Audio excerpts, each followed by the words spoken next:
Puji Bapak Yahweh, kita melanjutkan pengajaran ya. Orang pilihan, kita sudah sampai di dalam kitab Kejadian pasal ke-39. Kita akan baca ayat 1 sampai ke-6 aja ya. Tapi nanti saudara baca semua ya. Kejadian pasal 39 ayat 1 sampai ke-6. Supaya bacaan sama, kita baca sesuai apa yang tertulis di depan. Kita baca bersama 3, 4. Dan Yusuf telah dibawa ke Mesir, dan Potifar seorang Mesir, pegawai Firaun, pemimpin para algojo, telah membelinya dari tangan orang-orang Ismail yang telah membawanya ke sana. Dan Yahweh menyertai Yusuf, dan dia menjadi seorang yang berhasil, dan dia berada di rumah tuannya orang Mesir itu. Dan tuannya melihat bahwa Yahweh ada bersamanya, dan segala yang ia kerjakan, Yahweh yang membuatnya berhasil di tangannya. Dan Yusuf mendapat kemurahan di matanya, dan dia melayani kepadanya. Maka dia mengangkatnya atas isi rumahnya, dan dia mempercayakan seluruh harta benda miliknya ke dalam tangannya. Dan terjadilah sejak saat ia mengangkatnya atas rumahnya, atas segala sesuatu yang ia miliki, maka Yahweh memberkati rumah orang Mesir itu karena Yusuf. Dan berkat Yahweh ada pada segala sesuatu yang ia miliki, di dalam rumah maupun di ladang. Dan dia menyerahkan seluruh miliknya ke dalam tangan Yusuf, dan dia tidak lagi mengatur apapun baginya sendiri, kecuali makanan yang ia sendiri makan. Dan Yusuf itu baik sikapnya dan elok parasnya. Amin. Silakan duduk. Puji Bapak Yahweh, kita bersyukur oleh kasih kemurahan Tuhan ya. Kita terus belajar dan diajar oleh firman Tuhan. Terus semakin mengenal dia melalui orang-orang pilihan. Kita sedang belajar tentang orang pilihan.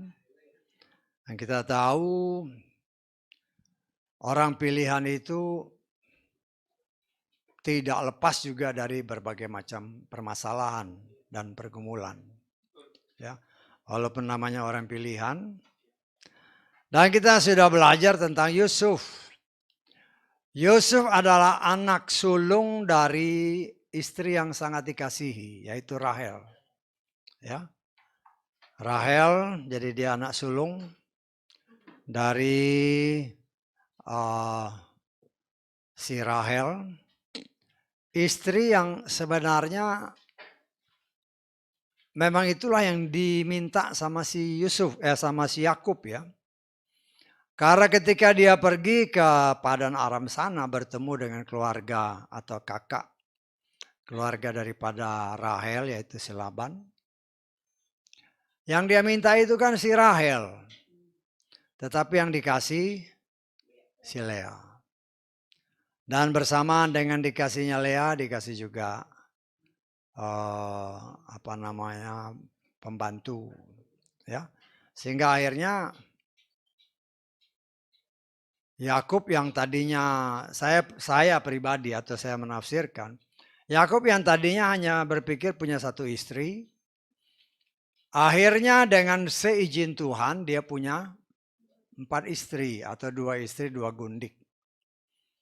Dan kemudian dari 4 orang ini lahirlah 12 anak laki-laki dan 1 anak perempuan.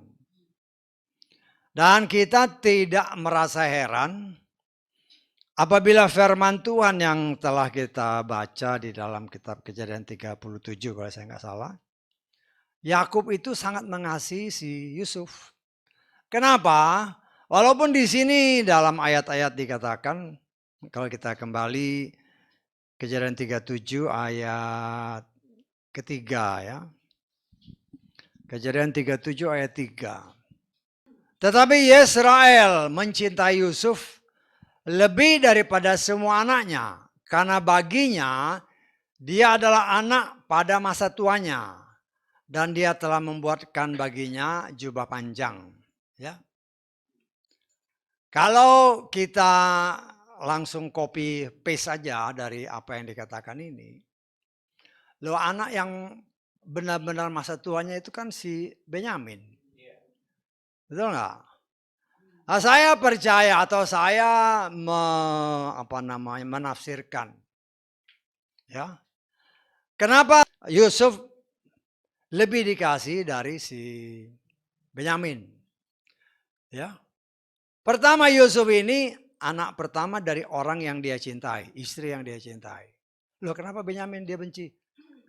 Bisa aja kita menafsirkan atau saya menafsirkan karena Benyamin istrinya mati. Bisa nggak? Jadi ada sesuatu, ya kita bisa menafsirkan ada satu kepahitan karena anak ini orang yang dia cintai justru mati. Saya tanggap. Lah, karena itu jangan heran apabila kita melihat, ya, kalau kita hanya mengandalkan ini kan, dia adalah anak pada masa tuanya. Lu justru Benyamin yang paling kecil. Tetapi saya menafsirkan kenapa justru Yusuf. Karena Yusuf itu adalah anak pertama, anak sulung yang dari istri yang dia cintai. Lo Benyamin karena Benyamin istrinya mati. Saya tanggap. Jadi ada, ya kita bisa menafsirkan ada satu kepahitan lah. Walaupun dua-duanya tetap, ya semuanya tetap dia kasih. Hanya kan ada perbedaan-perbedaan tanpa disadari. Ya, karena jelas di sini kan di situ disebut dari 12 anak, cuman Yusuf yang dikasih jubah yang baik. Adiknya aja nggak disebut kan. Berarti kita menafsirkan semua kakaknya dan adiknya Benyamin nggak dikasih. Kenapa? Karena itu saya berani menafsir karena memang Yusuf ini adalah anak yang secara logika ya benar juga. Karena dia kan istri atau dari istri yang sangat dia kasih, lahirlah si Yusuf. Tapi Benyamin, loh karena Benyamin istrinya mati. Jadi ya bisa aja. Nah, saudaraku yang dikasih oleh Bapak Yahweh, kita melihat di sini. Ya, di dalam kitab Kejadian 37 ini kita sudah pelajari, ternyata Tuhan memberikan mimpi-mimpi, kan 2 kali mimpi. Pertama berkasnya si Yusuf dikelilingi oleh berkas itu 11 berkas. Ya, kita menafsirkan ya berkas saudara-saudaranya. Ya, termasuk di situ Benyamin.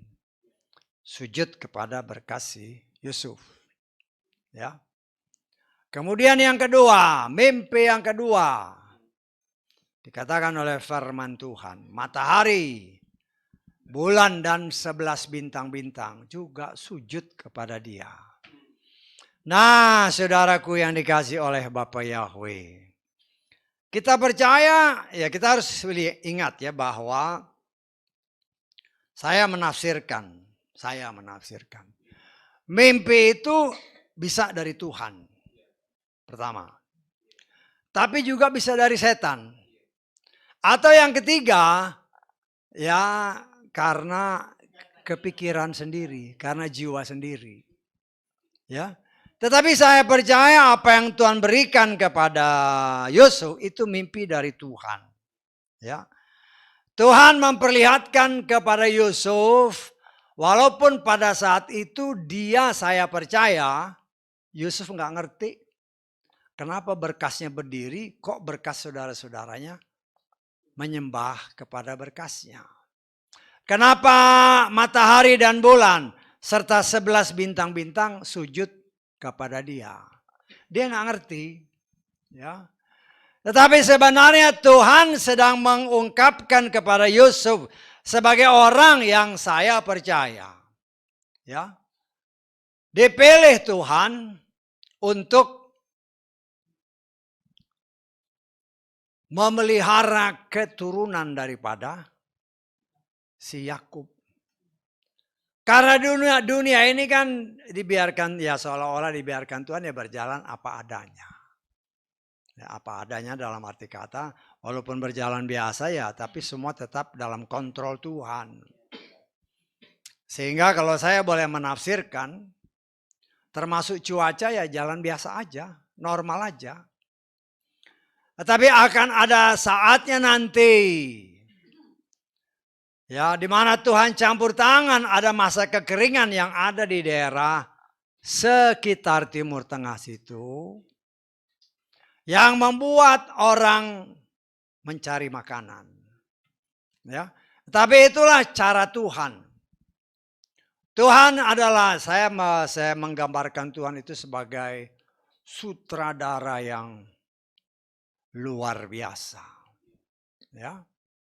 Ya bukan asal ngomong ya, kalau kita lihat di dalam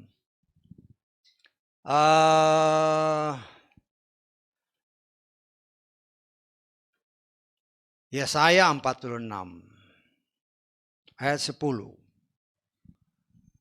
yang menyatakan hal yang kemudian sejak permulaan dan apa yang belum pernah terjadi sejak lampau. Dengan mengatakan rencanaku akan berdiri tegak dan aku akan melakukan semua kehendakku. Ya, kalau saya baca dari terjemahan Lukas, yang memberitahukan sejak awal hal yang kemudian. Ya, Tuhan kan sudah punya rencana bagi Yusuf. Tuhan berikan mimpi kepada Yusuf, tapi Yusuf belum mengerti pada saat itu. Saya tanggap. Tuhan sudah memberitahukan sejak awal berdasarkan Yesaya terjemahan Lukas, kitab suci saya, yang memberitahu sejak awal hal yang kemudian apa yang akan Tuhan lakukan. Tuhan sudah beritahu kepada Yusuf sebagai orang pilihan Tuhan. Ya. Sejak zaman dahulu, apa yang belum terjadi dengan berkata, rencanaku akan teguh dan aku akan melakukan semua kehendakku. Ya. Bahkan kalau saya boleh menafsirkan beberapa waktu yang lalu lah ya.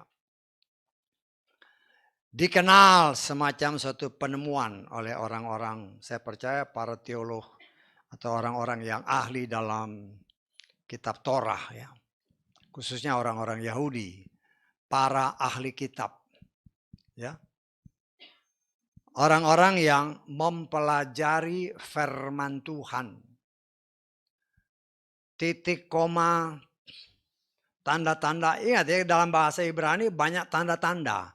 Setiap tanda itu ada artinya. Karena itu Yeshua katakan, satu iota pun tidak akan hilang. Karena sedikit ada tanda itu ada artinya. Saya tanggap. Nah, kita melihat di sini, saudaraku yang dikasihi oleh Bapa Yahweh. Ya. Tuhan juga memperlihatkan kepada kita pada zaman hari akhir ini yang dikenal pada waktu itu. Kalau saya nggak salah mungkin sekitar 10 tahun, mungkin lebih ya. 10 atau 20 tahun sebelum dari sekarang. Kalau saudara pernah dengar yang namanya Bible Code, pernah dengar nggak Bible Code? Ada bukunya. Saya kebetulan karena saya tertarik, saya beli, saya baca kan. Ya, Bible Code, di dalam Bible Code itu, kalau kita memiliki kitab suci yang sesuai standar ya, standar yang mereka pakai. Karena kalau yang benar-benar sesuai standar, yang benar-benar sesuai standar dalam bahasa Ibrani, satu kitab suci itu harganya bisa lebih dari $1.000. Itu yang nulis memang orang yang memang khusus untuk nulis. Ya. Nah, kalau pakai kitab suci yang standar itu, ada orang-orang yang diberikan talenta oleh Bapa Yahweh. Ketika dia mempelajari, karena itu disebut Bible Code. Jadi setiap apa yang ditulis, kan pasti saya percaya kitab suci tidak sebesar kita gini. Mungkin ada standar, saya nggak pernah lihat yang standar mereka. Ya. Nah itu kalau ditarik garis, entah garis diagonal entah garis lurus begini, entah dilengkap umpamanya ABC dari A langsung C dan seterusnya. Ternyata orang-orang ini menemukan rahasia-rahasia yang luar biasa yang terkandung di dalam kitab Torah. Sehingga segala sesuatu yang terjadi di muka bumi ini berdasarkan penyelidikan mereka itu semua sudah tertulis dalam kitab Torah. Salah satu contoh, kalau saya nggak salah ingat, kalau saudara pernah dengar, dahulu ada pembunuhan presiden di Mesir. Saya lupa namanya, Anwar Sadat apa siapa ya? Siapa?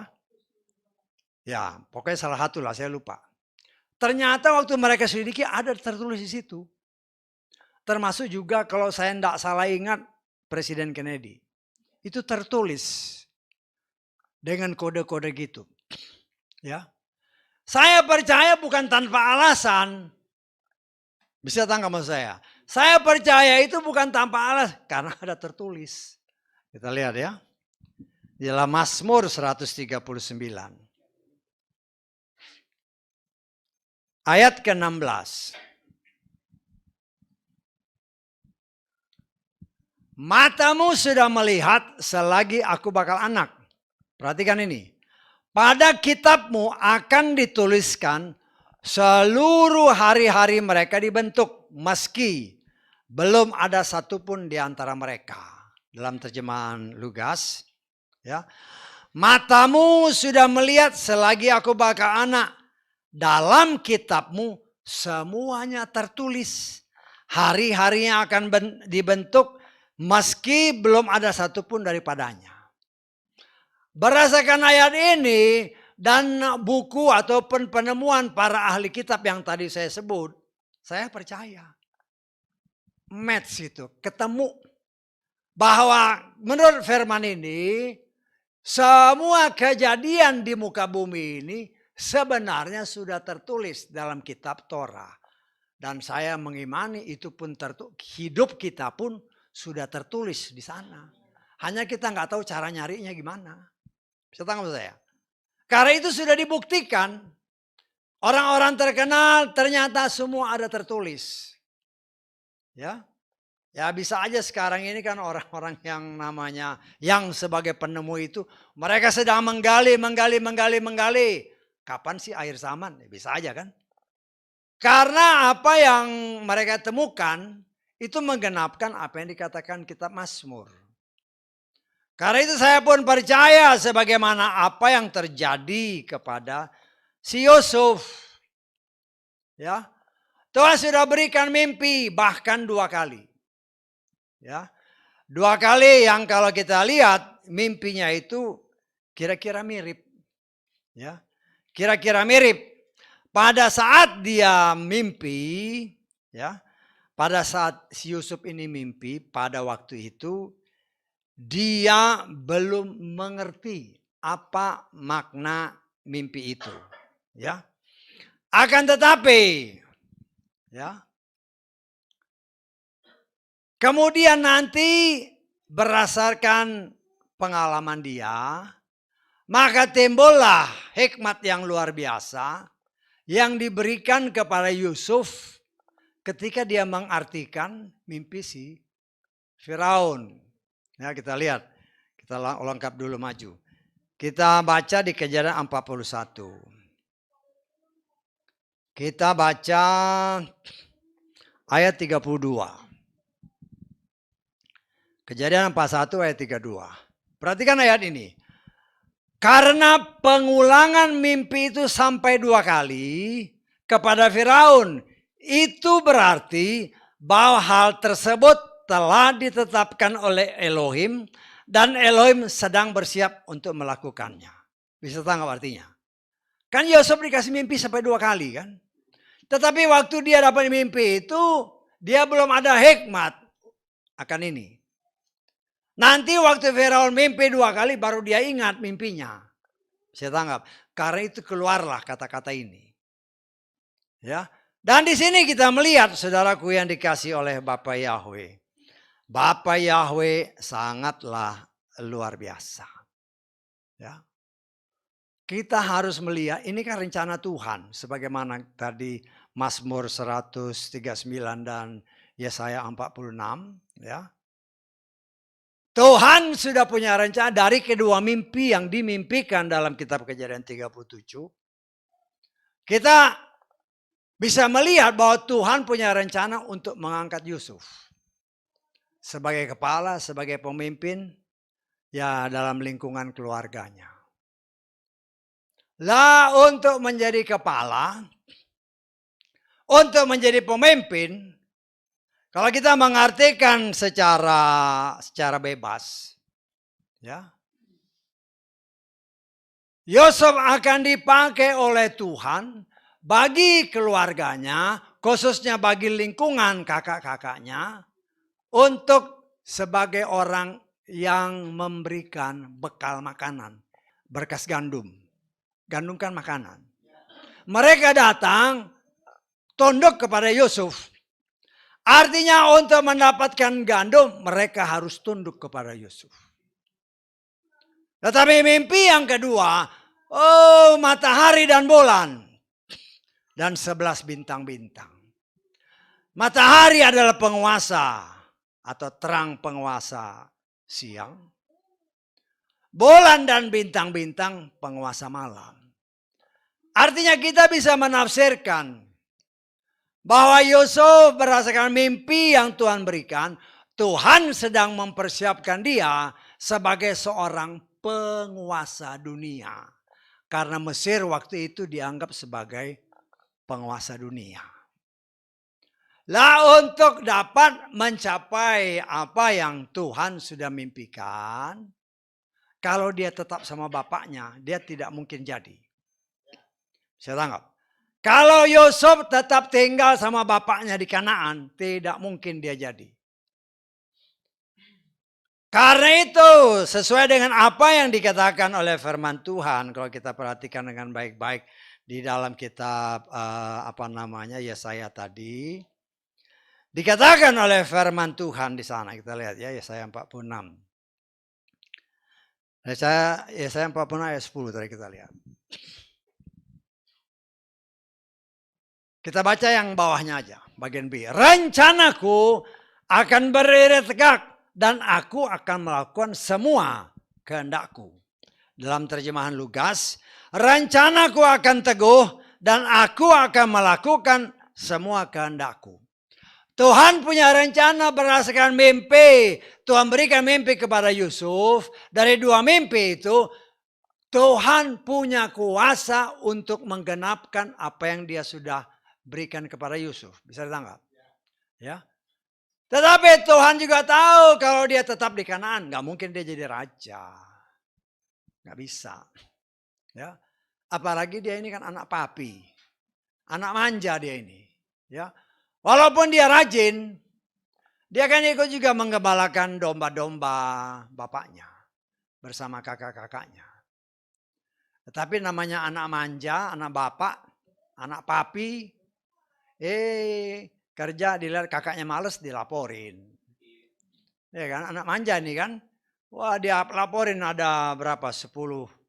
Ya kalau Benyamin kan masih kecil. Karena dia mulai menggembalakan berdasarkan firman Tuhan yang sudah kita baca. Ketika Yusuf berumur 17 tahun, dia ikut dengan kakak-kakaknya menggembalakan domba-domba. Ikut kerja. Artinya dia termasuk orang rajin. Tetapi kejelekan kakaknya diceritain lah sama bapaknya. Memang maksudnya baik. Tetapi maksud yang baik menurut dia belum tentu baik bagi orang lain. Walaupun itu kakaknya. Dan kita melihat saudaraku yang dikasih oleh Bapak Yahweh. Karena hal-hal seperti ini. Itu membuat kakaknya ya semakin benci sama dia. Saya tangkap. Ya. Sudah dia dikasih baju yang paling hebat. Ya. Kasih baju yang paling hebat. Kalau kerja ngelaporin kakak-kakaknya. Ngejelekin kakak-kakaknya ya makin dongkol lah kakaknya. Ya. Sehingga jangan heran apabila Sesuai yang pernah kita baca kemarin-kemarin, ketika dia datang, disuruh bapaknya untuk mencari kakak-kakaknya, ditangkaplah si Yusuf ini. Ya, mungkin kita memang nggak disebut dihajar ya, walaupun bagaimana itu kan adiknya. Ya, mungkin ya baju yang dibangga-banggain, ditelanjangin, ya. Kemudian kan mereka ya berbicara di lingkungan mereka, apakah mimpimu bisa jadi? Karena mereka memang punya ada rencana untuk membunuh Yusuf. Tetapi itulah cara Tuhan untuk menggenapkan seperti apa yang saya katakan tadi. Tuhan punya rencana ini, kalau dia tetap di Kanaan, tidak mungkin dia jadi raja. Tidak mungkin dia menjadi orang yang lebih utama dari keluarganya. Ya. Dan itulah cara Tuhan yang kadang-kadang kita tidak bisa berpikir gimana sih. Karena Tuhan mengizinkan. Ya, Yakub ngasih pakaian yang hebat-hebat buat Yusuf. Tuhan izinkan Yusuf ngelapor kepada bapaknya kejelekan kakak-kakaknya. Supaya apa? Supaya saudara-saudaranya benci sama dia. Banci yang melonjak. Mengakibatkan suatu kemarahan yang melonjak, akhirnya ya dia jual. Tadi rencana mau dibunuh kan? Tapi itulah cara Tuhan. Nggak jadi dibunuh. Karena Tuhan walaupun bagaimana, ya, rencana jahatnya sih memang mau bunuh. Tapi Tuhan kan sesuai saya tadi.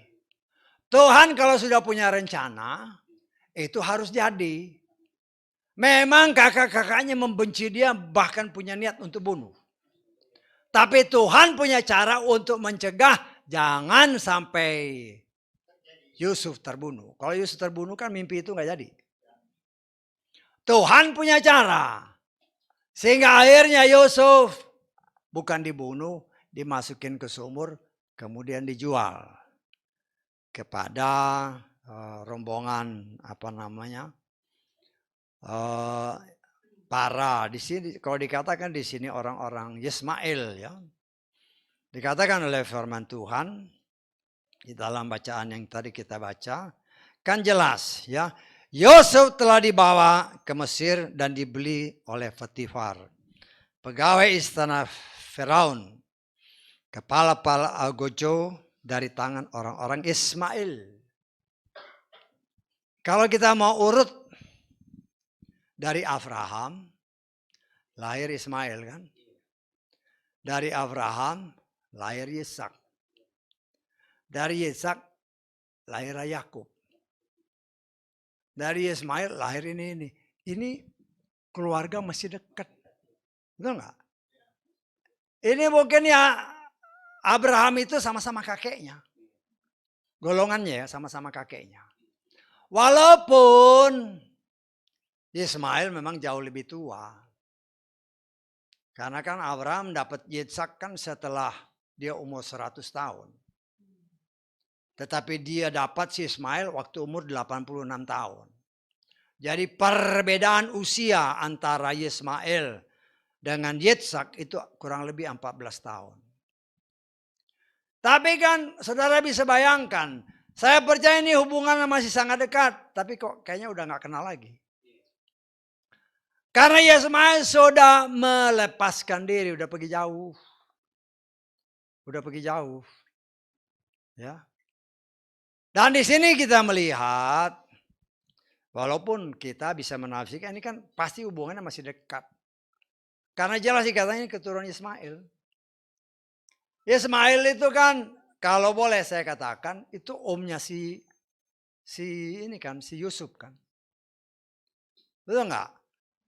Kan siapa si Hagar kan dapat anak Ismail kan.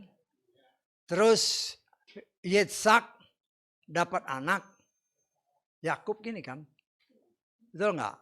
Terus Yakub ya punya anak-anak si siapa ini yang 12 ini termasuk Yusuf. Jadi kalau boleh dihitung, ya ini masih ada hubungan kakek. Kakek kan, Yitzhak, Yakub baru Yusuf kan. Berarti Yitzhak itu kan kakeknya si Yusuf. Yitzhak sama si Ismail itu satu level. Berarti ini ya masih kakek bersaudara. Tetapi kita melihat pada waktu itu mereka seolah-olah sudah saling nggak kenal. Ya. Dan kita melihat itu semua Tuhan izinkan terjadi. Untuk apa?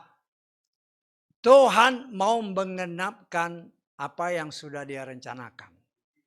Bisa tangkap maksud saya? Maksudnya begini. Kalau seandainya Yusuf itu dikasih oleh kakak-kakaknya, nggak mungkin kakaknya jual. Kalau kakaknya nggak jual, nggak mungkin jadi raja atau penguasa di Mesir. Tuhan izinkan terbentuklah satu dendam, satu kemarahan di dalam lingkungan anak-anak si Yakub untuk membenci khususnya kepada Yusuf. Ya. Ya orang boleh berpikir oh Yakub terlalu memanjakan si Yusuf. Ya itu salah satu cara untuk Tuhan membuat supaya Yusuf ini akhirnya keluar dari lingkungan Yakub. Karena Tuhan punya rencana, rencana itu harus digenapi. Setengah maksud saya. Kan Tuhan sudah punya rencana bagi Yusuf, dia akan jadi pemimpin. Berdasarkan mimpi-mimpi yang diberikan kepada Yusuf. Karena itu Tuhan izinkan supaya Yusuf ini dibenci oleh keluarganya sendiri, oleh kakak-kakaknya. Akhirnya dia dijual. Saya tangkap. Ya. Nah saudaraku yang dikasih oleh Bapak Yahweh. Saya percaya Yusuf ini karena dia orang yang dekat sama bapaknya, anak papi. Dan dia juga sering melihat bapaknya ini hubungannya dekat dengan Tuhan. Ya, beribadah, memuji, menyembah. Kita nggak tahu ya cara ibadah mereka kan. Ya memang masih mempersembahkan korban-korban begitu. Walaupun belum ada Torah yang mengajarkan harus begini, harus begini, harus begini. Belum ada. Tapi itu karena dorongan Roh Kudus. Maka Tuhan mengajarkan orang pilihannya untuk melakukan walaupun Torah yang tertulis belum ada. Belum ada Torah yang tertulis. Hanya ketika Abraham berdosa, ya berdosa waktu dia tidur kan, waktu ibadah dia tidur. Nah, terus Tuhan bilang korbankan ini. Itu langsung menyerap karena berdosa dia harus mengorbankan sesuatu. Dan itu turun bukan saja kepada Abraham, kepada Yitzhak, juga kepada Yakub. Dan ini pun pasti dilihat oleh si Yusuf. Karena Yusuf ini lama bergaul dengan bapaknya. Ya, memang kita tidak tahu berapa tahun si Rahel itu ketika dia meninggal berapa umur Yusuf. Tidak disebut. Tetapi kita bisa menafsirkan bahwa Yusuf itu sama bapaknya dekat sekali, khususnya setelah ibunya meninggal. Ya, sehingga saya percaya karena dia banyak bergaul dengan bapaknya, bapaknya juga menceritakan pengalaman hidup bersama dengan Tuhan, sehingga ketika terjadi dia dijual oleh kakak-kakaknya. Saudara bisa bayangkan ya, itu kan kalau kita lihat itu kan pakaiannya dilucuti, akhirnya dia ditelanjangin. Ya mungkin hanya pakai kancut aja. Sepotong pakaian, telanjang. Ya. Ya mungkin gak dipukuli, mungkin ya. Karena itu biar bagaimana itu adiknya. Hanya karena benci dijual aja. Ya tapi yang bisa aja tempeleng dikit ya bisa aja lah. Tetapi kita melihat di sini saudaraku yang dikasih oleh Bapak, Tuhan izinkan itu terjadi. Kenapa? Untuk mau kasih lihat kepada Yusuf, kau tidak bisa manja-manjaan terus sama bapakmu. Saya anggap. Kalau dia di lingkungan bapaknya kan terus dimanjain bapaknya. Kalau dimanjain sama bapaknya, sifatnya itu akan berbeda. Tuhan punya rencana untuk mengangkat dia sebagai raja, sebagai pemimpin. Karena itu lingkungannya harus dirubah oleh Tuhan. Tadinya sebagai anak papi, semua kalau saya boleh tafsirkan serba tersedia. Termasuk jubah yang bagus. Tetapi setelah Tuhan izinkan dia dipisah dengan paksa dari bapaknya melalui kakak-kakaknya sendiri. Di sana dia boleh melihat keadaan sesungguhnya dunia yang jahat walaupun itu kakak-kakaknya sendiri. Keluarganya sendiri kan, itu semua keluarganya sendiri. Nah, kalau saya boleh tafsirkan ada 10 orang lah. Karena Benyamin pasti masih kecil, jadi belum dibawa. Dan kita melihat saudaraku yang dikasih oleh Pak Yahweh. Berdasarkan firman Tuhan. Dan saya juga menafsirkan ketika Yusuf dijual. Ya mungkin entah, kita tidak tahu kan. Apakah dia dinaikin di kereta kemudian dikurung. Ataukah dia ditarik, diikat di kuda atau keledai dia jalan, kita nggak tahu. Ya. Tetapi saya menafsirkan dalam keadaan penderitaan ketika dia dibawa dari tempat di mana dia jual sampai ke Mesir, jalan kaki. Ya, nggak mungkin dia enak-enak di dalam naik kuda, naon nggak mungkin. Kalau toh naik kereta, keretanya kayak penjara-penjara gitu. Saya percaya di situlah dia melihat dunia nyata yang begitu kejam. Bahkan dari saudara-saudara kandungnya sendiri, satu bapak. Dia melihat betapa kejamnya mereka. Sampai hati menjual adiknya sendiri. Ya kita bisa bayangkan kan dia ini anak manja. Ketika dijual gitu pasti dia nangis, pasti dia meronta, pasti dia berontak. Tapi ya namanya udah dijual, ya orang yang beli kan pasti paksa. Ya mungkin digebukin juga. Saya tahu saya, karena kan si Yusuf ini kan berontak dia. Kita bisa nafsikan dia berontak kan. Mungkin dia nangis-nangis sama kakaknya. Loh orang yang udah beli dia paksa aja karena dia kan harus jalan. Lah disitulah dia melihat kekejaman dunia termasuk dari keluarganya sendiri.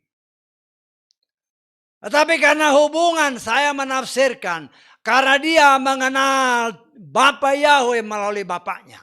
Karena hubungan yang dekat dengan bapaknya.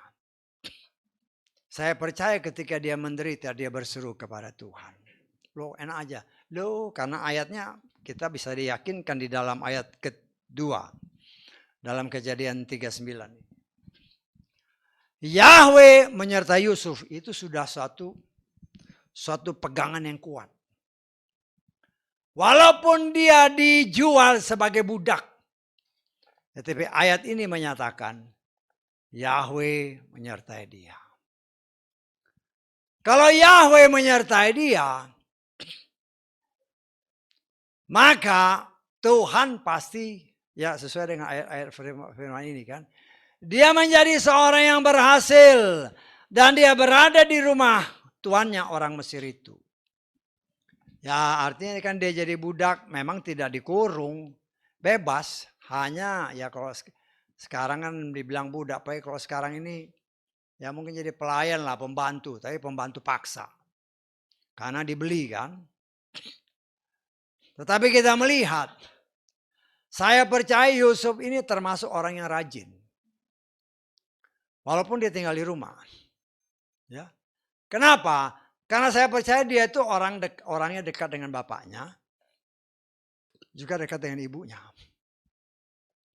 Saudara perhatikan. Orang, anak-anak, baik itu laki ataupun perempuan. Kalau dia dekat sama ibunya, pasti rajin. Ya kalau yang belum kawin nggak tahu lah. Tapi kalau yang udah tua-tua. Kalau seorang anak dekat sama ibunya, khususnya ibunya. biasanya anaknya rajin. Ya, walaupun kadang-kadang ada embel-embelnya. Ya, minta ada aja upahnya. Tetapi itulah kita melihat, karena itu saya berani menafsirkan. Karena Yusuf ini dekat dengan bapaknya, dekat dengan ibunya, dia termasuk orang yang rajin. Sehingga walaupun dia ditawan atau diperbudak karena dijual oleh kakak-kakaknya, dia bisa memperlihatkan kepada orang bahwa dia bisa kerja. Karena dia mau bekerja, Tuhan katakan semua yang dikerjakan berhasil. Ya, kalau nggak mau kerja ya lain. Karena dikatakan jelas di sini, seorang yang berhasil artinya dia mau kerja. Ya. Dan kita melihat karena dia berhasil, loh dari ayat-ayat tadi kalau saudara baca semuanya itu nanti, ya. Tuannya si Potifar ini juga ngelihat semua yang dikerjakan, semua yang dipercayakan kepada si Yusuf, semua berhasil. Loh kalau berhasil berarti dia menjadi orang yang kepercayaan daripada si Potifar. Sehingga dia menyerahkan semua apa yang dia miliki di rumah maupun berdasarkan ayat-ayat firman Tuhan. Di luar rumah ya artinya ladang-ladangnya semua dipercayakan kepada Yusuf. Dan semuanya berhasil. Tetapi itulah, setan tidak pernah punya keinginan untuk membuat orang pilihan Tuhan berhasil dalam hidupnya. Bahkan Tuhan yang punya rencana luar biasa bagi Yusuf. Lu kan setan dengar waktu si Yusuf ini cerita kan. Ya. Saya tidak katakan setan itu maha tahu, enggak. Tapi ketika Yusuf cerita, dia mimpi begini-begini, kan dia dengar. Artinya dia tahu bahwa Tuhan punya rencana yang luar biasa. Yang mungkin saat itu dia juga mikir-mikir, ada apa rencana Tuhan ini. Ya. Karena itu dia berusaha dengan caranya untuk menggagalkannya. Pertama dia coba mendorong kakak-kakaknya untuk membunuh Yusuf. Supaya rencana Tuhan gagal kan. Nggak jadi. Dikirim ke Mesir jadi budak di sana. Supaya dibuatnya Yusuf itu menderita. Tetapi ternyata Yusuf orangnya rajin. Sehingga semua yang dipercayakan Tuhannya berhasil. Lah setan memang licik. Ya maaf kata ya. Seringkali setan memperalat siapa? Perempuan. Sebagai alat untuk menjatuhkan orang pilihan Tuhan. Ya kan terjadi sejak Adam. Ya Adamnya kuat. Ya istrinya pancing. Ya. Abraham kuat. Sarah nyodorin kan. Kita sudah belajar kan. Sarah nyodorin. Ini mungkin melalui Hagar. Loh kita melihat, itu bukan kita sentimen, tetapi itu tertulis. Setan tahu siapa yang harus dia pakai untuk menjatuhkan orang pilihan Tuhan. Dia pakailah istri Potifar. Firman Tuhan jelas menyatakan Yusuf ini orangnya tampan. Orangnya juga baik sikapnya. Artinya supel kan, sama siapa aja dia oke. Ya. Sehingga membuat istri si Potifar ini juga tertarik. Ya. Lah setan melihat kesempatan melalui istri Potifar. Dimanfaatkanlah istri Potifar untuk menjatuhkan Yusuf. Dipancing-pancing ya Yusuf untuk mau melakukan tindakan yang nggak bermoral lah, asusila. Tetapi Yusuf tetap bertahan. Dia tidak tergoda. Karena saya percaya dia merasakan pertolongan Bapa Yahweh yang luar biasa dalam hidupnya. Ya, semua yang dia kerjakan berhasil itu bukan karena dia, tetapi karena Tuhan yang menolong dia. Dan itu yang membuat dia benar-benar takut akan Tuhan. Dan mengakibatkan dia berani menolak walaupun itu yang minta istri Potifar. Ingat ya, kita harus statusnya Yusuf ini budak.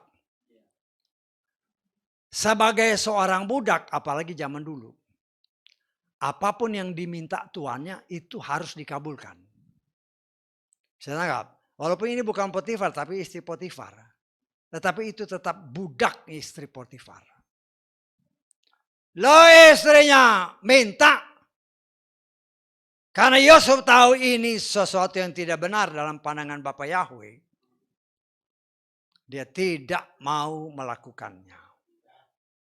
Yang berakibat. Tadinya istri Potifar begitu tertarik kepada si Yusuf.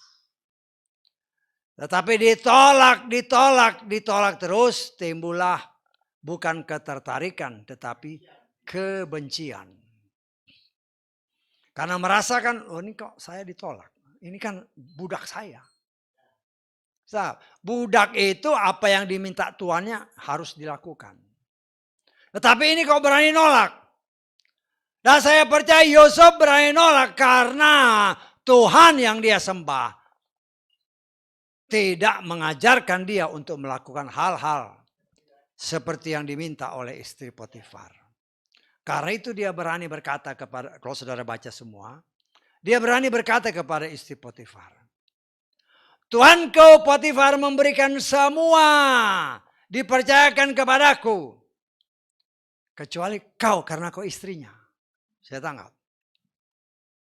Nah, ini satu pendirian yang teguh bagi seorang Yusuf sebagai orang pilihan Tuhan. Walaupun secara akal manusia di tempat itu seharusnya dia tunduk. Karena dia budak statusnya. Tetapi dia tetap berpegang teguh dan berakibat seolah-olah fatal. Tetapi saya menafsirkan itulah bagian rencana Tuhan yang memang Tuhan sudah tetapkan. Agar supaya di tempat Potifar, Yusuf itu belajar, kalau sekarang istilahnya manajemen. Salah nggak? Karena kan Tuhan punya rencana dia mau dijadikan raja. Lo diajarlah nih ngatur pelayan-pelayan, ngatur rumah, ngatur semua. Artinya dia belajar manajemen. Tanpa dia sadari. Tuhan mengajar dia untuk menjadi seorang yang sanggup memanage, mengatur semua yang dimiliki oleh tuannya itu Potifar. Tetapi setan memanfaatkan celah karena dilihat oleh setan. Ini si istri Potifar ini bisa dipakai. Lah dia bikin kesempatan.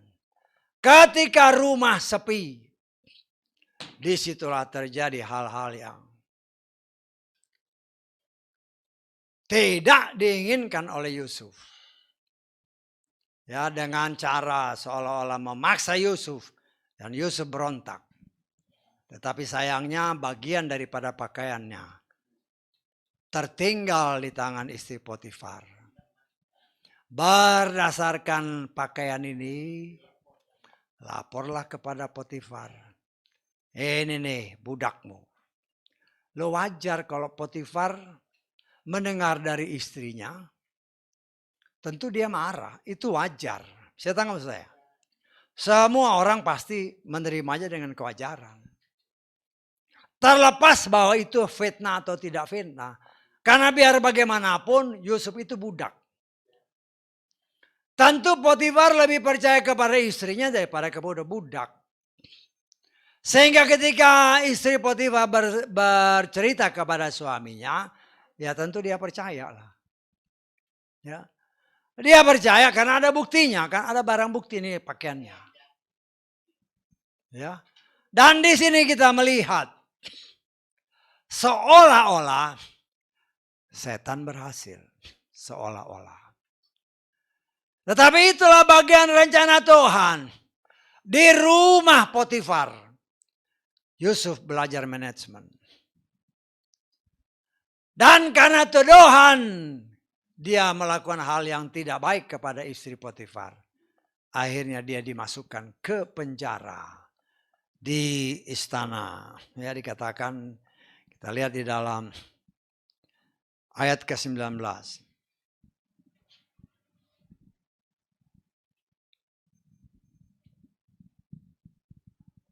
Dan terjadilah pada saat tuannya mendengar kata-kata istrinya yang telah ia tuturkan kepadanya, dengan mengatakan hal-hal seperti ini yang telah budakmu lakukan kepadaku, maka terbakarlah amarahnya. Ya wajar ya. Wajar suami yang normal kalau dengar istrinya mau diperkosa oleh orang, karena dia tidak berpikir bahwa itu fitnah. Dia nggak pikir seperti itu. Karena apa? Karena Yusuf ini statusnya budak. Dan istrinya kasih lihat ini pakaiannya sebagai bukti. Dan kalau dia marah, itu sesuatu hal yang wajar. Tetapi kita melihat kemudian majikan Yusuf menangkapnya dan menyerahkannya ke rumah bundar. Tempat para tahanan raja dikurung. Dan dia berada di sana di dalam rumah bundar itu. Kalau kita lihat sutradara agung, ya,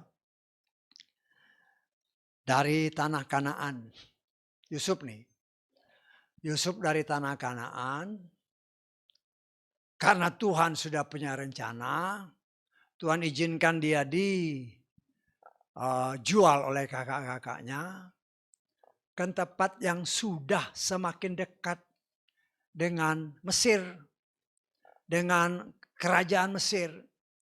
Ditempatkanlah dahulu di rumah Potifar, walaupun statusnya budak. Tapi kita harus belajar, itulah cara sutradara yang luar biasa yang kita kenal namanya Yahweh. Kenapa dia jadi budak? Di situ dia belajar manajemen. Bisa tangkap ya? Dia belajar mengatur. Dan firman Tuhan katakan semua yang dilakukan berhasil. Dan orang melihat, wah hebat dia berhasil. Nah, saudaraku yang dikasihi oleh Bapa Yahweh.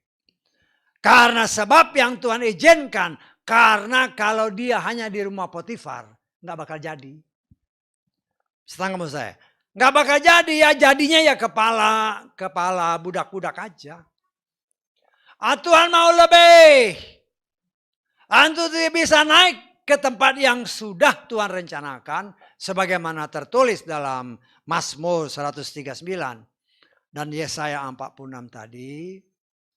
Tuhan izinkan memakai istri Potifar seolah-olah rencana setan jadi.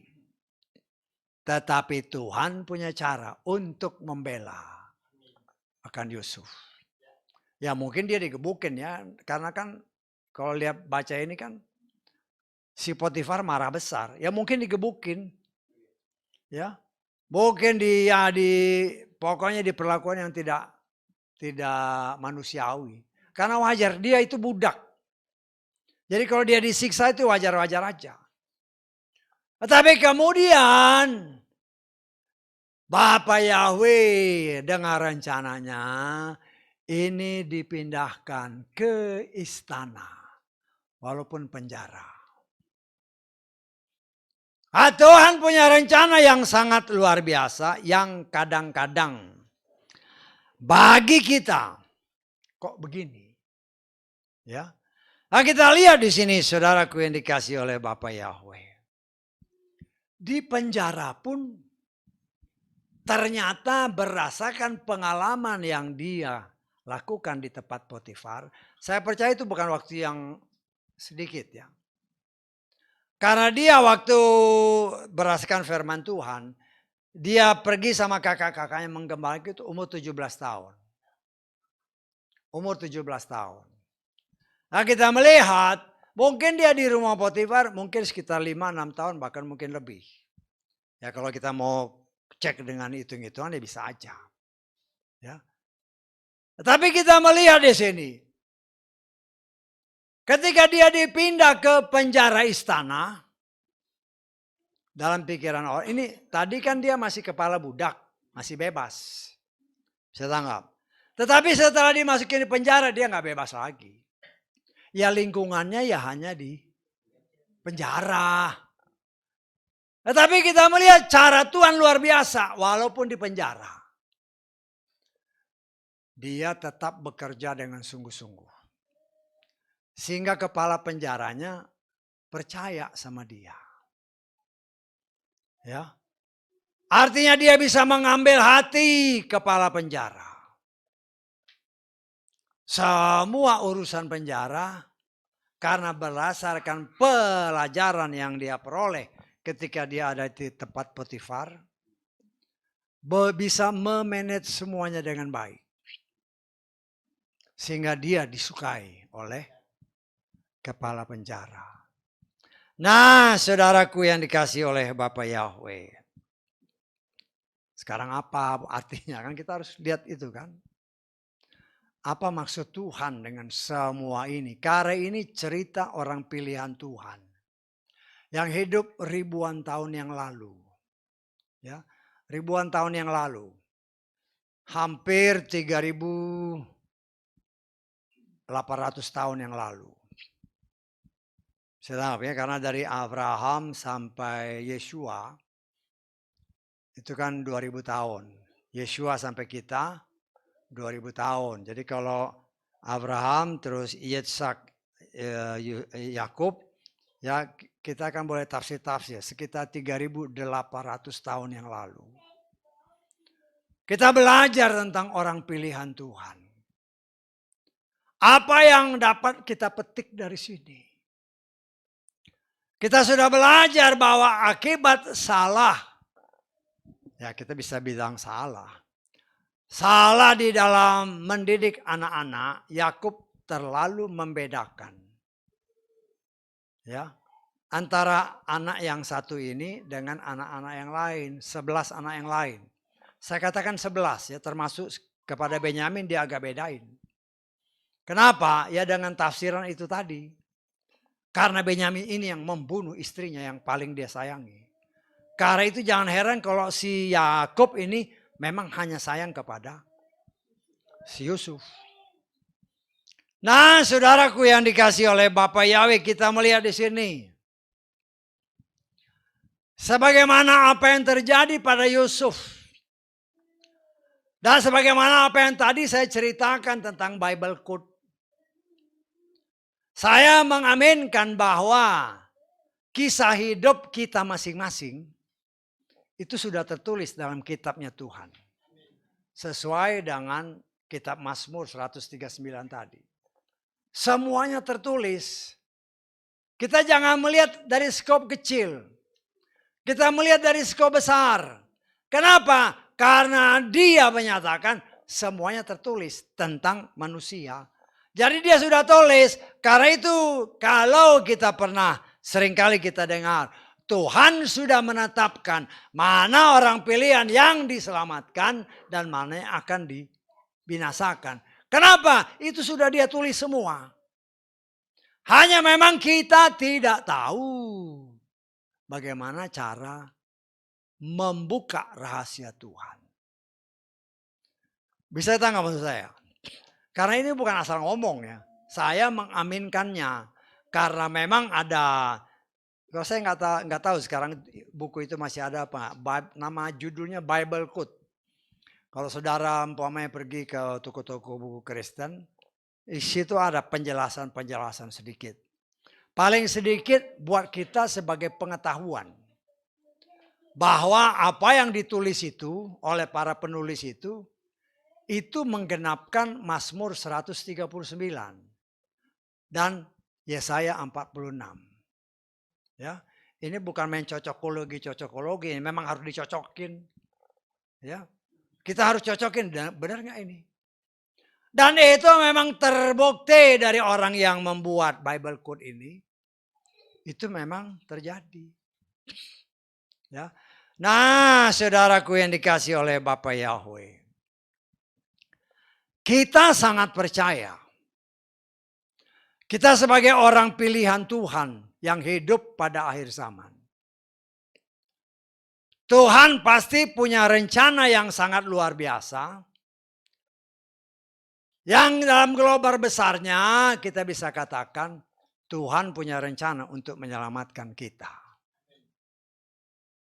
Karena kita mengimani nanti sebagaimana Yusuf dia menjadi raja.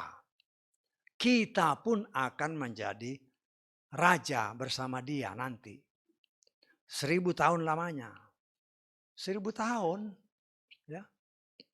Ya enggak semua orang yang menamakan diri orang Kristen.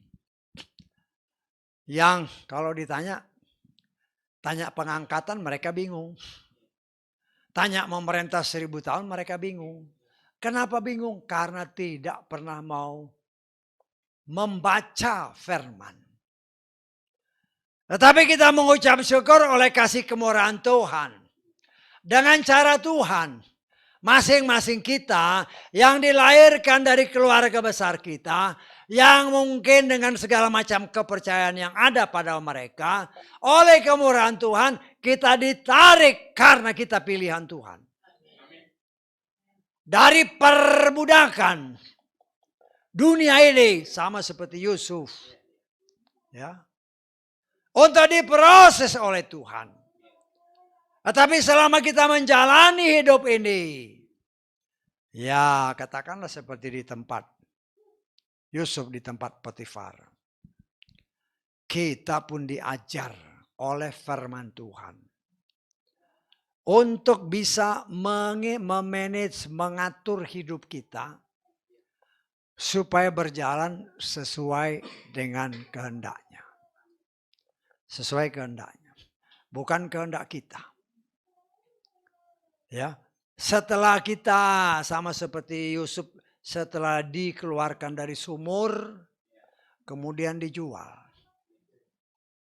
Ya, kita pun setelah lahir baru menjalani kehidupan ini. Banyak tantangan. Bahkan kalau kita mau katakan, setelah kita bertobat, justru banyak tantangan. Ya, karena rambu-rambunya banyak. Ini nggak boleh ke sini, ini nggak boleh ke sini, ini nggak boleh ke sini. Bahkan Tuhan memerintahkan kepada saudara dan saya, pasanglah rambu-rambu. Ya. Di dalam hidup kita ini kita tidak bisa jalan seenaknya. Ya. Di dalam Yeremia 31 ayat ke-21. Persiapkanlah rambu-rambu jalan bagimu. Buatlah tanda-tanda jaga bagi dirimu. Arahkanlah hatimu ke jalan raya, bahkan ke jalan engkau pergi. Kembalilah hai darah Israel. Berbaliklah ke kotamu ini. Kita sedang menuju ke Yerusalem surgawi. Untuk bisa sampai ke sana, kan ini yang masang bukan Tuhan ya. Kalau kita mengartikan nih, pasanglah bagimu. Artinya kita yang bertindak. Ada rambu-rambu jalan, ada tanda-tanda jalan. Yang harus dengan kesadaran sendiri kita pasang. Dan jangan kita langgar. Setiap pelanggaran terhadap rambu-rambu jalan, katakanlah di jalan di luar sana. Kau berani langgar, ada sanksinya. Kalau ketahuan. Kalau nggak ketahuan ya mungkin ya senang-senang aja. Ya. Tapi kalau ketahuan ya ada sanksinya. Tiba-tiba nanti dapat surat cinta kan. Ya kan bayar sekian. Loh apalagi dengan Tuhan. Ketika kita sudah memasang karena kita sudah berkomitmen. Kita sudah berjanji kepada diri kita sendiri, saya ini mau masuk surga. Saudara pernah punya keinginan seperti itu? Saya nggak tahu. Kalau saya sih ngomong, Tuhan saya mau masuk surga. Pernah nggak ngomong gitu? Oh jangan diam-diam, ini serius. Hah? Tuhan saya mau masuk surga. Lo itu iman kita. Kalau kau mau masuk surga, pasanglah rambu-rambu. Rambu-rambu kebenaran firman Tuhan. Sehingga jangan kita melanggar rambu-rambu itu. Kalau kita melanggar rambu-rambu itu, bisa berakibat fatal. Kita sedang menuju, berdasarkan Yeremia tadi, kembalilah hai anak darah, kembalilah ke kotamu, kembali ke kota tujuan kita, Yerusalem, sorgawi. Nah, kita sedang dalam perjalanan menuju ke sana. Ya. Tetapi kita melihat di sini, saudaraku yang dikasih oleh Bapa Yahweh. Yusuf berhasil, kenapa? Karena dia mau bertindak. Dia tahu kondisinya, dia itu budak, makanya dia harus kerja. Dia tahu kondisinya, dia ada dalam tahanan, dia harus bekerja. Nggak bisa malas-malesan. Kalau malas, apalagi budak kan, malas ya dicambuk, dihajar. Lo kita pun di tengah dunia yang berusaha memperbudak kita dengan segala keinginannya. Kan dunia memberikan tawaran macam-macam. Tawaran-tawaran itu, kalau kita tidak hati-hati dan tidak berani menolaknya, kita akan menempatkan diri kita dalam situasi yang berbahaya. Ya. Tetapi kalau kita berpegang teguh kepada aturan yang Tuhan sudah tetapkan. Sama seperti Yusuf. Memang dia menolak keinginan istri Potifar. Tetapi akibatnya dia di penjara. Tetapi tangan yang kudus tetap memelihara Yusuf. Karena Tuhan sudah menggariskan rencananya. Kalau engkau di Kanaan jauh dari istana. Kalau engkau di Potifar, engkau tidak akan jadi raja. Karena itu Tuhan punya cara yang luar biasa. Dari tempat Potifar, dia harus dikirim. Walaupun ke penjara. Penjara. Tapi kita mau berusaha melihat luar biasanya sutradara agung ini.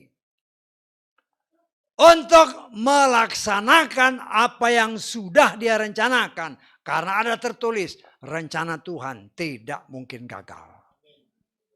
Rencana Tuhan bagi saudara dan saya untuk menyelamatkan kita itu tidak akan pernah gagal apabila kita mau bersetuju dengan dia, dengan firman-Nya. Bisa tanggap? Ya. Karena rencana itu bisa gagal kalau kita tidak bersetuju dengan Tuhan. Bisa tanggap? Tuhan kan punya rencana. Kamu rencananya begini. Tetapi kalau kita tidak ikut rencana Tuhan, itu bisa gagal. Loh enak aja. Kan rencana Tuhan gak bisa. Ada ayatnya, bukan main sembarangan. Ya, kita lihat di dalam kitab 1 Samuel.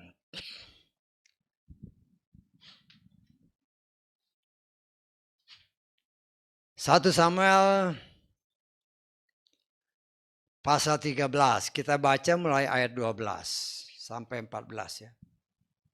Saya hanya mau kasih lihat, ini kita pernah belajar. Cuman di rewind kembali. Tuhan punya rencana yang luar biasa indah. Tetapi kalau kita tidak bersetuju dengan dia, tidak taat kepada firman-Nya, rencana itu bisa gagal. Saya tahu ya. Maka aku berkata, ini si siapa? Samuel. Sekarang orang Filistin akan turun kepada si Saul ya. Sekarang orang Filistin akan turun kepadaku di Gilgal. Dan aku belum mencari perkenan hadirat Yahweh. Jadi aku, si Saul, memaksakan diriku dan mempersembahkan persembahan bakaran. Walaupun dia bukan imam. Kalau bukan imam tidak boleh mempersembahkan korban. Karena Saul ini berasal dari suku Benyamin. Dia tidak boleh mempersembahkan. Yang boleh mempersembahkan hanya suku Lewi. Tetapi dia langgar. Lalu Samuel berkata kepada Saul, engkau telah berlaku bodoh. Perhatikan ayat ini. Bahwa engkau sudah tidak memelihara perintah Yahweh Elohimmu yang telah dia perintahkan kepadamu. Perhatikan ini. Sebab sedianya Yahweh akan mengokohkan kerajaanmu atas Israel sampai selamanya. Rencana Tuhan. Tetapi karena dia melanggar, namun sekarang kerajaanmu tidak akan bertahan. Yahweh telah memilih baginya seorang yang sesuai dengan hatinya. Dan Yahweh telah menetapkan dia sebagai pemimpin atas umatnya. Sebab apa? Engkau tidak memelihara apa yang Yahweh telah perintahkan kepadamu. Nah, kita harus hati-hati dengan ayat-ayat ini. Tuhan memang sudah memilih saudara dan saya. Tuhan sudah punya rencana. Yesua berkata, aku pergi untuk menyediakan tempat bagimu. Selama kita setia. Itulah bentuk kasih Tuhan. Tuhan tidak pernah mau paksa. Itu ya tergantung kita. Kalau kita mau selamat, ya taat. Kalau kita nggak mau selamat, ya silakan. Kerjakan apa yang kau mau. Ya. Tetapi karena kita mengimani, aku percaya kepada Bapa Yahweh. Aku ini hanya pendatang dan perantau, kata firman Tuhan di muka bumi ini. Aku merindukan, langit yang baru, bumi yang baru. Aku rindukan hidup bersama dengan dia selamanya. Dan karena iman itu, ya Tuhan memang sudah janji. Dan untuk mencapai itu, tergantung kita. Bisa tangkap? Tergantung saudara dan saya. Tuhan tidak pernah memaksa. Ya. Kan seperti contoh kan, ayo ibadah. Ya. Walaupun ada tertulis kan, khususnya Sabat. Ingatlah hari Sabat dan kuduskanlah. Bagaimana hari Minggu? Sebanyak mungkin kita ibadah nggak masalah. Kan para rasul beribadah setiap hari. Gak masalah. Tetapi khusus Sabat ada tertulis. Ingatlah akan hari Sabat. Dan kuduskanlah. Tapi dalam kenyataannya bagaimana? Akan Tuhan Maha Kasih. Akan Tuhan tahu saya. Lah. Tuhan tahu isi hati saya. Lah, Tuhan tahu isi hatimu. Tapi engkau tidak tahu isi hati Tuhan. Sedang gak Pak? Jangan membela diri pakai firman. Itu yang sangat berbahaya. Karena kan ya sering kali dulu kan sering dengar orang kan. Walaupun saya begini, Tuhan tahu isi saya. Wah, luar biasa pembelaannya. Ya. Mau seenaknya seolah-olah. Ya kadang-kadang kan ada orang yang mau dandan seenaknya. Ya. Laki jadi kayak perempuan, perempuan kayak laki. Terus membela diri, walaupun saya pakaian begini, Tuhan tahu isi hati saya kok. Saya mencintai dia, sudah jelas-jelas kau langgar firman. Apa yang terlihat, itulah isi hatimu. Setanggamu saya.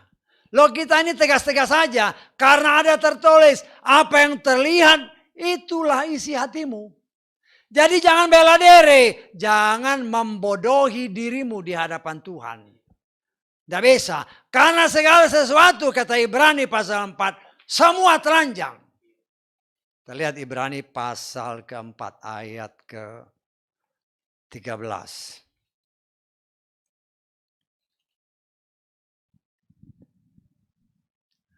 Tidak ada makhluk yang tersembunyi di hadapannya. Sebaliknya, segala sesuatu telanjang dan terbuka di mata dia yang kepadanya ada pertanggungjawaban kita. Jadi saudara dan saya itu harus mempertanggungjawabkan apa yang kita lakukan. Nggak bisa kita sembunyi-sembunyi, ya. Nggak bisa kita bilang, aduh, kita nggak bisa punya alasan apapun. Nggak bisa, ya. Karena apa? Karena semuanya itu tertulis. Bahkan sekarang, teknologi sekarang aja nih, teknologi sekarang. Bahkan sekarang mungkin lebih canggih, waktu saya kerja kan udah hampir 10 tahun yang lalu. Sekarang pasti lebih canggih lagi. Dengan kemajuan barang-barang elektronik sekarang kan. Ketika ada orang kerja gitu kan ketahuan, ke-record semua. Kalau engkau kerja di sini, engkau mematikan switch ini, itu ter-record jam sekian mati. Saya tanggap. Loh, ya dulu waktu di tempat kerja ada yang kayak gitu kan, nggak ngaku. Loh ini kok mati? Akhirnya nggak bisa bela diri karena ter-record di komputer. Itu manusia. Apalagi Tuhan, setiap detik, setiap per berapa ribu detik, itu terrekod semua di komputernya tuh. Kita nggak bisa bohong. Semua telanjang di hadapan Tuhan. Nah, kita sebagai orang yang memang sudah dipilih Tuhan untuk diselamatkan, bagaimana sekarang respon kita terhadap uluran tangan Tuhan? Mari kepadaku, hai engkau yang letih lesu dan berbeban berat. Ya. Tetapi seringkali itu seolah-olah hanya firman yang mengenak-enak telinga. Tidak. Ya. Karena itu adalah firman yang Tuhan Yesus sendiri katakan bagi semua umat Tuhan. Ya, kita lihat di dalam Matius pasal 11. Ayat ke-28 mulai. Datanglah kepadaku, kamu semua yang berlelah dan berbeban berat, maka aku akan menyegarkan kamu. Ayat ini aja lah. Kalau punya beban, apapun. Kan dia yang janji nih. Yesus berkata, datanglah kepadaku. Tapi kita seringkali mengabaikan ini. Sedangkan Tuhan itu setia kepada firman-Nya. Perhatikan ya. Saya tidak pernah mengajarkan kepada saudara bahwa Tuhan setia sama orang. Tidak ada ayatnya. Tetapi Tuhan setia kepada firman-Nya. Kalau kita hidup dalam firman, maka firman itu yang akan membela kita. Loh, karena dia tahu situasi kondisi kita, kalau kita punya beban, datanglah kepada Tuhan. Rendahkan dirimu serendah-rendahnya. Nangislah di bawah kaki Tuhan. Jangan anggap sepele. Bisa aja kau berdoa, Tuhan, berdasarkan Matius pasal 11 ayat 28. Aku punya beban berat. Aku ini anakmu. Ngomong sama bapak kita itu ngomong yang belak-belakan aja. Dia sudah tahu sebelum kita ngomong pun dia sudah tahu. Hanya dia menghendaki supaya kita sebagai anak datang merendahkan diri, memohon belas kasihannya. Dan saudara pasti akan melihat mujizat demi mujizat. Tuhan kerjakan dengan caranya dan dengan waktunya. Bisa tahu sama saya. Ketika Yosef berteriak-teriak. Ketika dia dijual. Ya, dia pasti berteriak. Mungkin dia, karena dia percaya Bapak Yahweh kan. Mungkin dia berteriak, berdoa, nangis segala macam. Tapi ya Tuhan kan lihat. Ya, Tuhan hanya tersenyum, aku punya rencana yang indah bagimu. Mungkin kita saat ini seperti dia. Seperti si Yusuf itu. Kalau kita datang kepada Bapak Yahweh. Mau berdiam diri di bawah kaki setelah kau nangis. Setelah kau berserah pasrah kepada dia. Kemudian kau berikan waktu berdiam diri. Biarkan dia bicara. Maka saya mengimani sebagaimana ya kita kan bisa mereka-reka lah. Tuhan mungkin ya bisa Tuhan bilang, aku punya rencana yang indah bagimu. Demikian juga dengan hidup saudara dan saya. Saat ini mungkin kita dalam keadaan yang sangat, Tuhan kok kayak begini. Mungkin diajak orang-orang kan. Katanya percaya Bapak Yahweh. Mana? Tuhan kalau kita mau berdiam diri, tenangkan, jadilah tenang. Supaya kita dapat berdoa. Ketika tenang kita bermeditasi, berdiam diri di bawah kaki Tuhan. Biarkan dia bicara. Bisa tangkap saya, biar dia bicara. Walaupun kita tidak mendengar dia secara audible. Tetapi di hati kita akan merasakan dia berbicara. Aku punya rencana yang indah bagimu. Sama seperti Yusuf itu. Ya, ada rencana Tuhan. Tuhan sedang menggenapi rencananya sebagaimana mimpi-mimpi yang diberikan kepada Yusuf. Walaupun Yusuf pada waktu kejadian itu, kejadian yang sekarang dialami, sebagaimana yang kita baca hari ini, Yusuf belum ada gambaran dia akan jadi raja. Belum ada. Saya menafsirkan belum ada gambaran. Karena kalau dia udah ada gambar, dia udah senang-senang, oh aku mau jadi raja. Bisa tanggung saya. Ya. Tetapi dia belum ada gambaran sama sekali. Dia hanya mikir, aduh aku di sini jadi kepala budak. Di sana di penjara, bagaimana? Tetapi ada mata yang kudus yang melihat. Aku sedang mendekatkan engkau. Di tempat untuk aku menggenapi apa yang ku berikan mimpi kepadamu. Kita bisa membuat suatu gambaran seperti itu. Tapi saudara ngerti maksud saya. Nah, begitu juga dalam hidup saudara. Sekarang ini mungkin kita masih menghadapi seperti Yusuf ini. Kita belum tahu apa sih di depan sana. Belum tahu. Tetapi percayalah, tidak ada rancangan Tuhan yang adalah Bapa, saudara dan saya untuk mencelakai anak-anaknya. Enggak ada. Tidak ada rencana Bapak Yahweh untuk mencelakakan anak-anaknya. Walaupun mungkin kita ini jahat. Jahat maksudnya apa ya? Jahat artinya mungkin kita masih berdosa. Tetapi tidak ada rencana Tuhan untuk mencelakai anak-anaknya. Bahkan dia menghendaki kita senantiasa mengoreksi diri. Setiap saat. Karena itu doa Bapa kami yang diajarkan oleh Yeshua kepada kita. Ampunilah kami. Ampuni. Artinya setiap hari kita minta pemberesan dengan Tuhan. Dan saya percaya ketika pemberesan demi pemberesan terjadi, saudara dan saya akan melihat hal-hal yang tidak pernah kita pikirkan. Nggak pernah kita pikirkan. Ya saya merasa banyak hal-hal yang terjadi dalam hidup. Saya pernah saksikan. Ya. Dulu kan waktu saya ulangi sedikit lah ya supaya kita ngerti apa yang ada di depan ini. Sekarang saya baru ngerti gitu loh. Ya. Dulu waktu kami bekerja di perusahaan yang lama ya, yang memberikan saya rumah di Sawangan itu. Saya udah hitung-hitung ini. Ya memang usia saya waktu itu masih di bawah 50 lah ya. Iya, antara 45-50 lah. Saya udah berpikir, kan waktu itu usia pensiun sekitar 55. Belum 58, masih 55. 55 atau 56.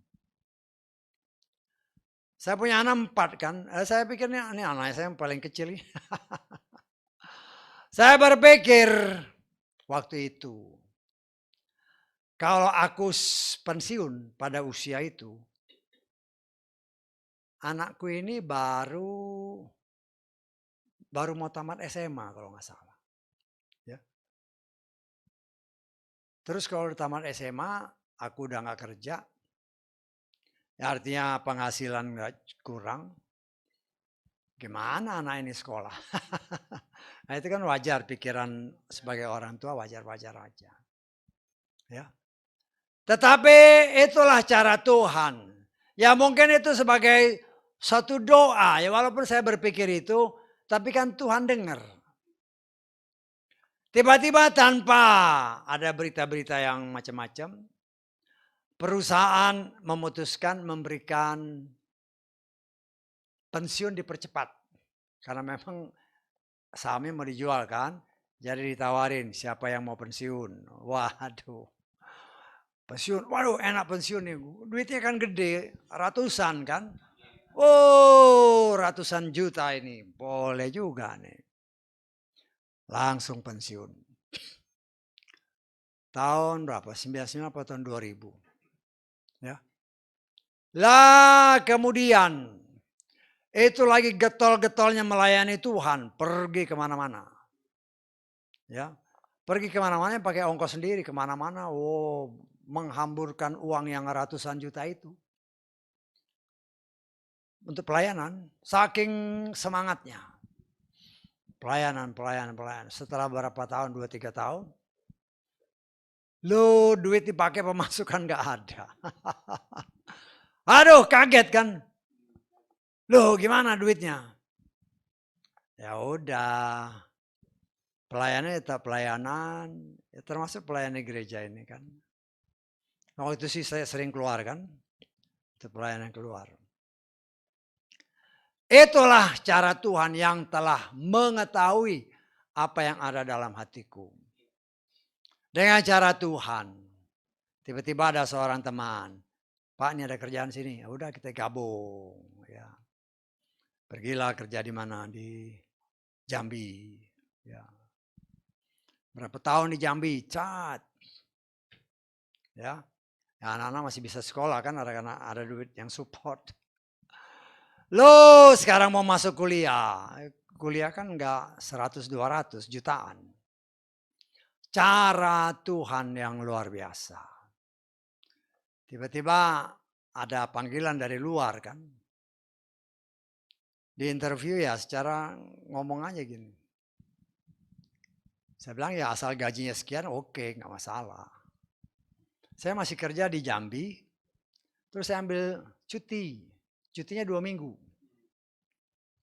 Tapi kerja di Jambi itu sebulan kerja, sebulan off.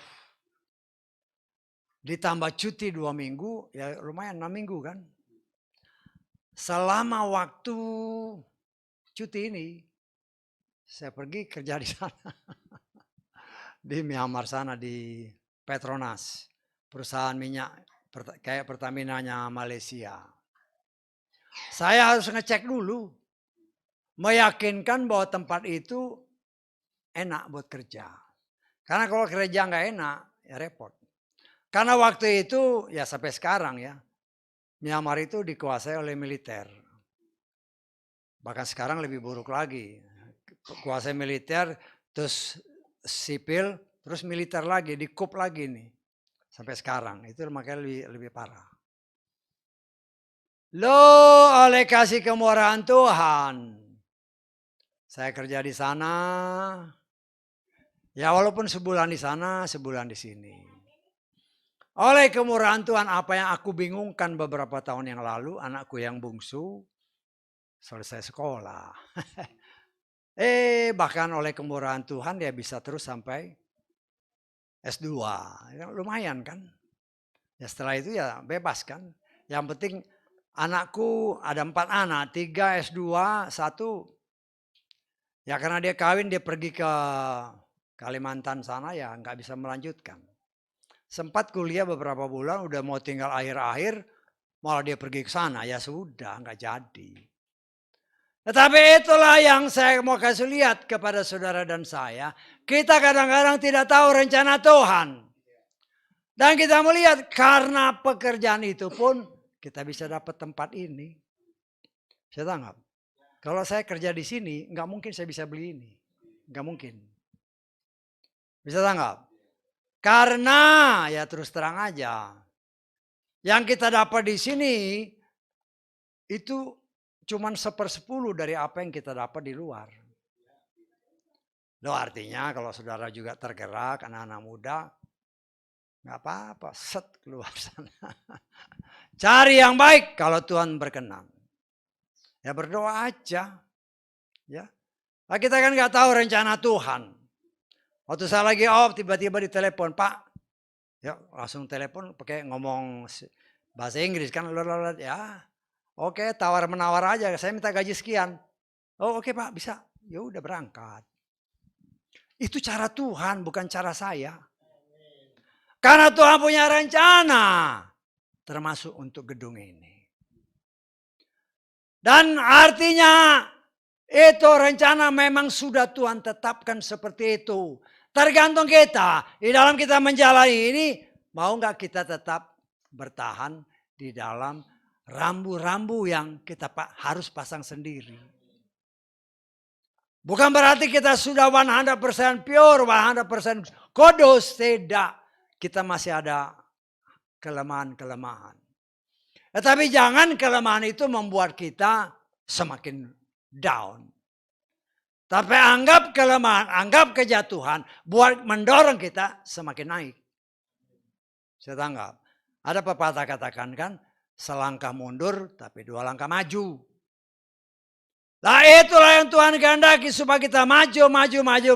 Karena sebagaimana Yusuf, walaupun dia untuk menjadi seorang raja, berdasarkan mimpi yang Tuhan sudah berikan, dia harus mengalami step-step yang luar biasa. Kalau kita pikirkan, tadinya saya juga nggak berpikir, ngapain dia di Potifar? Dia belajar manajemen. Bisa tahu nggak mau saya?